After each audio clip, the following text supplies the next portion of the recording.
चलिए सीधे आपको ले चलते हैं बिहार के फारबिसगंज, जहां पर प्रधानमंत्री नरेंद्र मोदी जनसभा को संबोधित कर रहे हैं।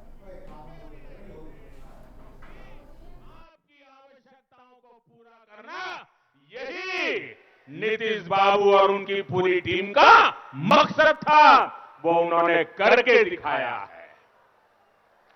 वो दशक बिहार के हर नागरिक की आवश्यकताओं को पूरा करने का था, और अब ये दशक 2021 से 2030 वाला दशक बिहार के आकांक्षाओं को पूरा करने का समय है। इसके लिए दशक है। बीते दशक में बिहार में हर घर में बिजली पहुंची। अब ये दशक बिहार को 24 घंटे जगमगाने का है। बीते दशक में बिहार में घर घर गैस कनेक्शन पहुंचा। अब ये दशक बिहार के घरों में पहुंचने का है। बीते दशक में बिहार के हर घर में शौचालय की सुविधा पहुंची। अब ये दशक बिहार के हर गरीब को पक्की छत देने का है। बीते दशक में शहर और गांव में सड़कों की स्थिति सुधरी। अब ये दशक नए एयरपोर्ट, नए वाटर पोर्ट देने का है। बीते दशक में जंगल राज के प्रभावों को कम किया गया। अब ये दशक बिहार की नई उड़ान का है, नई संभावनाओं का है। बिहार को जब फिर इस बार डबल इंजन की ताकत मिलेगी तो यहां का विकास पहले से भी तेज गति से होगा। ये मैं आपको विश्वास दिलाने आया हूं। भाइयों और बहनों, सबका साथ, सबका विकास, सबका विश्वास के मंत्र पर चलते हुए आज एनडीए सरकार बिना किसी भेदभाव लोगों के हितों के लिए काम कर रही है। आज बिना किसी भेदभाव बिहार के करीब करीब 75 लाख 74 लाख से ज्यादा किसानों के बैंक खातों में सीधे पैसे ट्रांसफर किए जा रहे हैं। यहां अगर मैं अररिया की बात करूं तो मेरे साथी सक्रिय रहते हैं हमारे प्रदीप जी। यहां अररिया के भी 2 लाख किसानों को ये मदद उनके खाते में सीधी पहुंची है। भाई,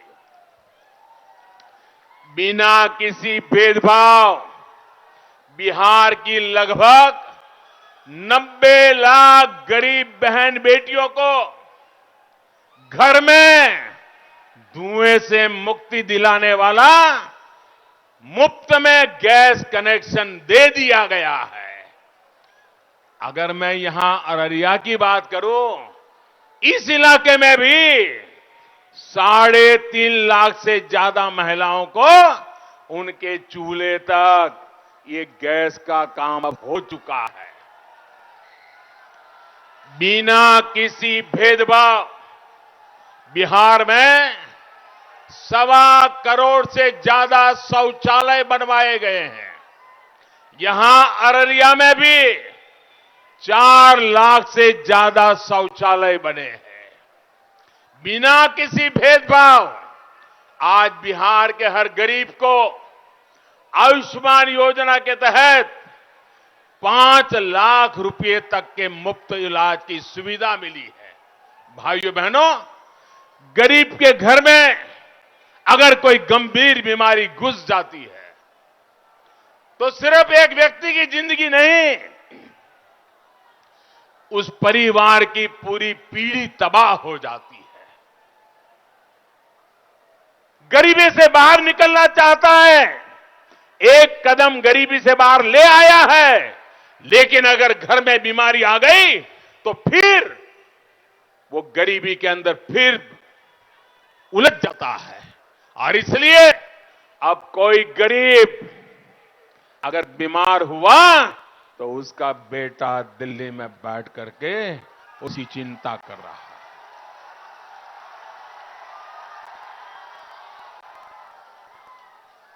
मेरा गरीब अब दवाई के बिना, मेरा गरीब अब डॉक्टर के बिना, मेरा गरीब अब अस्पताल के बिना जिंदगी और मौत के बीच जूझता नहीं रहेगा। सरकार 5 लाख रुपए तक का खर्च खुद उठा रही है भाइयों। साथियों, बिहार अब उन लोगों को पहचान चुका है जिनका एकमात्र सपना है किसी तरह लोगों को डराकर, अफवाह फैलाकर, समाज को बांटकर कैसे भी करके सत्ता हथिया लेना। इनकी तो बरसों से यही सोच है। इन्होंने यही समझा है, यही सीखा है। भाइयों बहनों, हमारे यहां बिहार में कहा जाता है,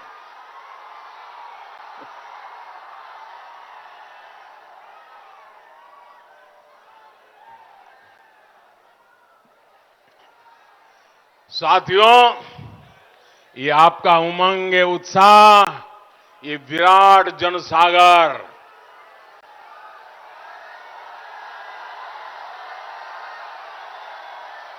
ये अद्भुत नजारा है, ये अद्भुत नजारा।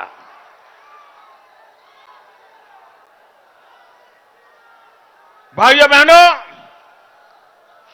हमारे यहां बिहार में कहा जाता है, अनकर धन पाई। बिहार में कहा जाता है, अनकर धन पाई त नौ मन तो लाई।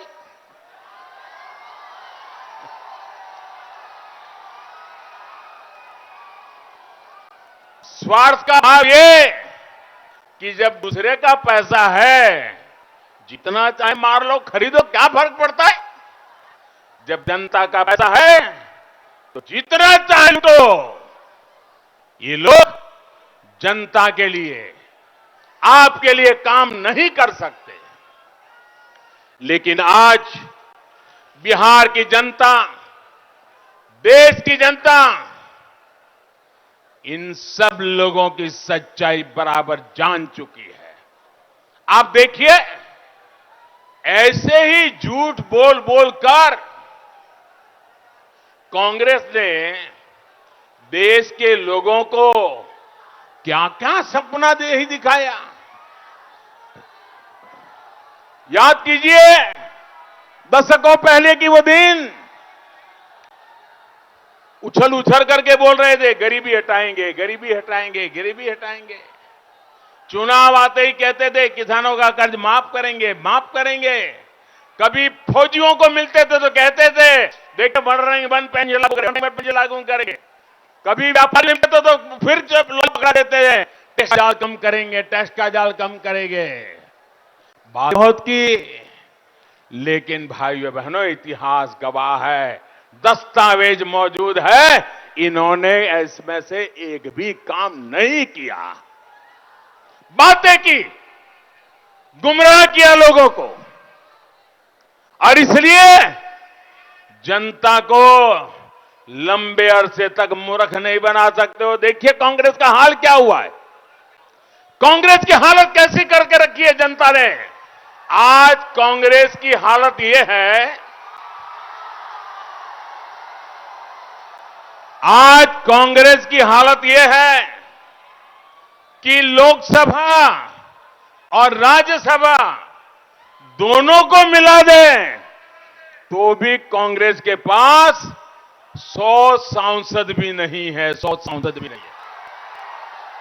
यह हाल जनता ने उनका करके रखा है, और जब भी मौका मिलता है जनता आज भी उनको सजा देती रहती है। और इतना ही नहीं, इस देश के अनेक राज्य ऐसे हैं जिन राज्यों ने कांग्रेस के एक भी बंदे को लोकसभा राज्यसभा तक पहुंचने नहीं दिया।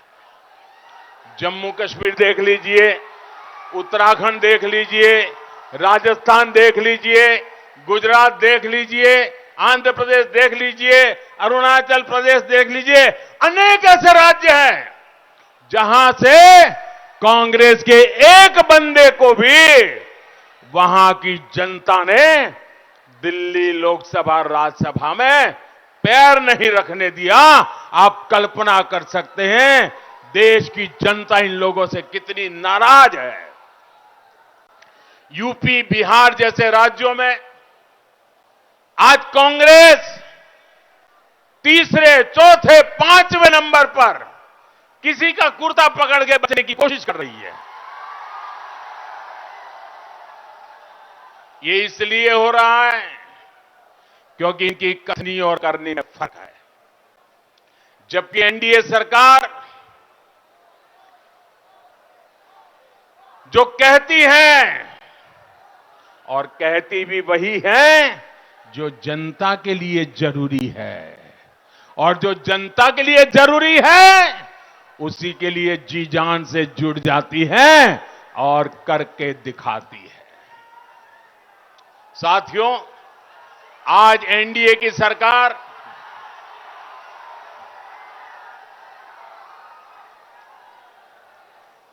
आज एनडीए की सरकार देश के, बिहार के लोगों की एक एक परेशानी को दूर करने के लिए काम कर रही है। जब सिर पर अपना घर होता है, पक्की छत होती है, तो आत्मविश्वास अपने आप बढ़ जाता है, लोगों की अनेक चिंताएं कम हो जाती है। इसी सोच के साथ आज देश के हर गरीब को पक्के घर देने का अभियान चल रहा है। यहां बिहार में भी गरीब परिवारों के लिए 25 लाख से ज्यादा घर बनाना तय किया गया है। इसमें से लगभग 13 लाख गरीब परिवारों को सौंपे जा चुके हैं। और अगर ये कोरोना के कारण थोड़ी गति धीमी न हुई होती तो और भी लाखों लोगों को घर पहुंच चुका होता, मिल गया होता। लेकिन जिनका घर अभी बन रहा है, जिनका घर बनने वाला है, ये आपका बेटा आपको वादा करने आया है, कुछ भी हो जाए ये आपका बेटा मेरे गरीब को पक्का घर दे करके रहने वाला है। और भाइयों बहनों, जब मैं गरीब को पक्का घर देने के लिए जी जान से जुटा हूं, उसके पीछे इसलिए नहीं कि चलो भाई पक्का घर है तो बारिश में पानी नहीं गिरेगा, पक्का घर है तो चलो भाई मजदूरी करके रात को घर आएंगे तो आराम से सोएंगे, इतना नहीं है साहब। जब किसी मां बाप को पक्का घर बन जाता है ना, तो उसका भी मन करता है अब बेटी को अच्छा घर मिलेगा, अच्छे घर में बेटी की शादी होगी। अगर फुटपाथ रहते, झुग्गी झोपड़ी में रहते, फटे ताट के छत्र के नीचे रहते, तो शायद बेटी को भी कैसे घर में देना पड़ता। आज गरीब मां बाप को जब पक्का छत मिला है ना, तो मां के मन को आनंद होता है कि मैं तो गरीबी में पली, लेकिन अब पक्का घर देख करके मेरी बेटी को भी अच्छा लड़का मिलेगा, अच्छा परिवार मिलेगा, मेरी बेटी सुखी होगी। आप कल्पना कर सकते हो, कुछ लोगों को यह परेशानी है कि मोदी चुनाव जीतता क्यों है।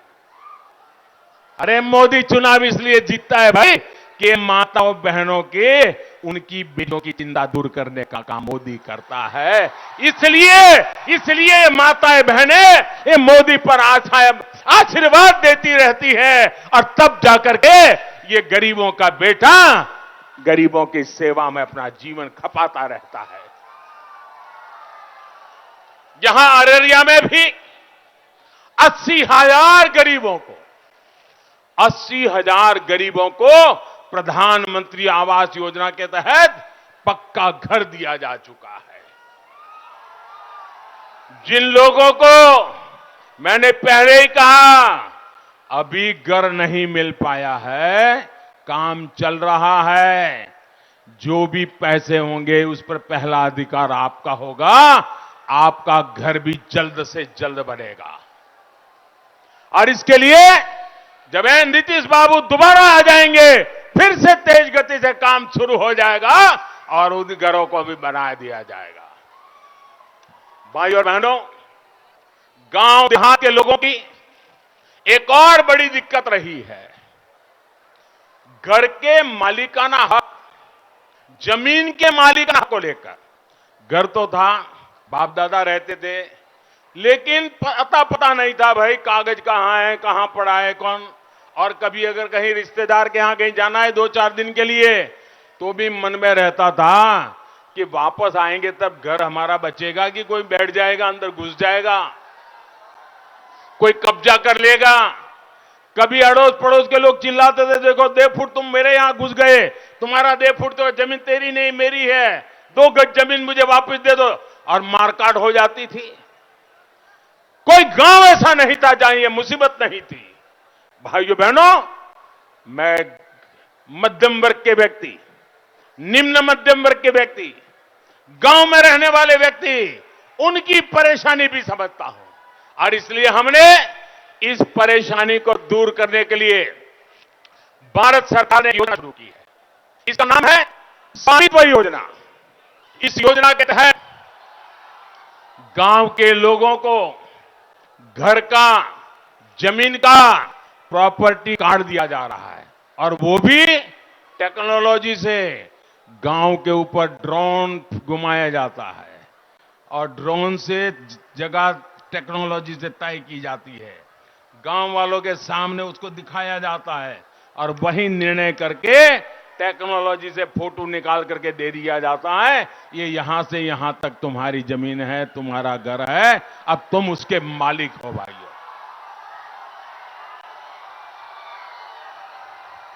कुछ लोग सोचते हैं टेक्नोलॉजी तो बड़े बड़े लोगों के लिए होती है, मोदी सोचता है टेक्नोलॉजी भी गरीबों को एम्पावर करने के लिए हो सकती है, और मैंने करके दिखाया है दोस्तों। प्रॉपर्टी कार्ड मिलने से 2 बहुत बड़े फायदे होंगे। एक तो ये कि कोई उनकी जमीन पर, उनकी घर पर अब बुरी नजर नहीं, और दूसरा ये कि वो प्रॉपर्टी कार्ड दिखाकर अगर बैंक में जाएगा तो बैंक से उसको कर्ज भी मिल सकता है, आसानी से मिल सकता है, और जीवन में बड़े सम्मान से जिंदगी को आगे बढ़ा सकता है। भाइयों बहनों, बिहार में एनडीए सरकार बनने के बाद इस योजना को यहां भी लागू किया जाएगा। साथियों, गरीब की परेशानी, गरीब की दिक्कत को जो समझते हैं वही उनके लिए काम करते हैं। गरीब के माला झप करके मूर्ख बनाने के खेल कहने वाले, अपने महल बनाने वाले, अपने परिवार के दूर दूर के रिश्तेदारों के लिए महल बनाना, चाचा के मामा का बेटा भी, खाओ किसका है माल खाओ, सब कुछ अपने कुनबे के लिए करने वाले लोगों को, भाइयों बहनों, ये लोग कभी आपका दर्द नहीं समझ सकते हैं। अगर उन्होंने दर्द समझा होता तो आपको इस हालत में जीने के लिए मजबूर नहीं होना पड़ा। भाइयों और बहनों, कोसी और सीमांचल सहित बिहार का एक बड़ा क्षेत्र पानी के कुप्रभाव और पानी के अभाव दोनों प्रकार की चुनौतियों का सामना करता रहा है। बीते सालों में एनडीए सरकार ने प्रदूषित पानी के प्रभाव और साफ पानी के अभाव दोनों को कम करने के लिए निरंतर काम किया है। कोरोना काल में ही बिहार में 60 लाख से ज्यादा परिवारों को पाइप से पानी की सुविधा दी गई है। अररिया, पूर्णिया सहित सीमांचल के अनेक जिलों में भी हर घर तक जल पहुंचाने के लिए तेजी से काम चल रहा है। भाइयों और बहनों, बिहार के विकास का सपना, बिहार में कनेक्टिविटी सुधार कर उसके बिना आधुनिकता की तरफ नहीं जा सकते और इसलिए हम उस पर भी पूरी ताकत से लगे हैं। बेहतर कनेक्टिविटी अपने साथ उद्यम, उद्योग और रोजगार के नए अवसर तीनों एक साथ लेकर के आती है। यही वजह है कि अटल जी के समय इस इलाके में सड़क संपर्क सुधारने पर बहुत ध्यान दिया गया था। यही वजह है कि जब पीएम पैकेज का ऐलान किया गया था तो उसमें सबसे ज्यादा जोर बिहार में कनेक्टिविटी सुधारने पर दिया गया। फारबिसगंज जोगबनी रोड हो या फारबिसगंज सीतामढ़ी रोड हो, ऐसे अनेक हाईवे के निर्माण और चौड़ीकरण पर इस क्षेत्र में 1000। तो बिहार के फारबिसगंज से आप सुन रहे प्रधानमंत्री नरेंद्र मोदी को किस तरह से विपक्ष पर निशाना साधते हुए और कह रहे थे कि अगर विकास चाहिए प्रदेश में तो बहुत जरूरी हो जाता है कि बीजेपी और जेडीयू के प्रत्याशियों को जीत दिलाई जाए, उनको वोट आप दें, ये बहुत जरूरी है।